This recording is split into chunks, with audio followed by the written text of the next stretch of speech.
Defective, na-scam o ibang item ang na-deliver na in-order mo online. Gusto mong ibalik o i-refund sa seller pero wala kang unboxing video.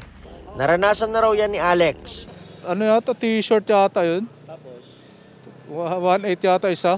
Tapos binigay sa akin 5 piraso parang basahan. Binabalik niya raw sa courier pero ayaw tanggapin. Minessage niya rin ng seller pero hindi na siya nire-replyan. Si Katia may unboxing video naman pero ayaw rin i-refund ng seller. Lotion po, ganyan. Tapos? Hindi po siya naka-sealed, then nag-leak po yung lotion na yon.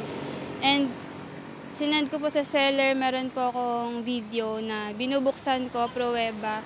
And di po siya nag-response hanggang sa pinabayaan ko na.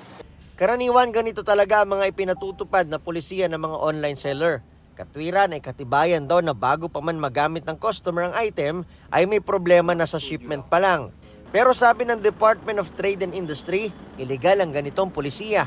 Sa katotohanan, yung no return, no exchange, yan din, isa rin yan na pinagbabawal ng DTI kasi karapatan ng consumer na pwede niyang ibalik yung item na nabili niya kapag ito ay depektibo.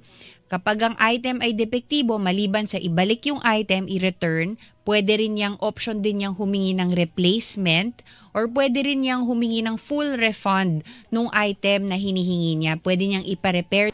May tuturing daw itong panlilinlang, di patas at hindi tamang pagbebenta na violation sa Republic Act 7394 o sa Consumer Act of the Philippines. Sabi ng mga customer, karapatan talaga nila ang matanggap ang maayos at tamang item. Kasi binili mo naman kasi yun sa kanila rin naman mismo nanggaling yung kumbaga may tracking number din naman pati yun, di ba sir? Kaya dapat ma-refund nila yung item na kung in case naman nasira, di ba? Kahit walang video? Oo, kahit walang video. Ay dapat.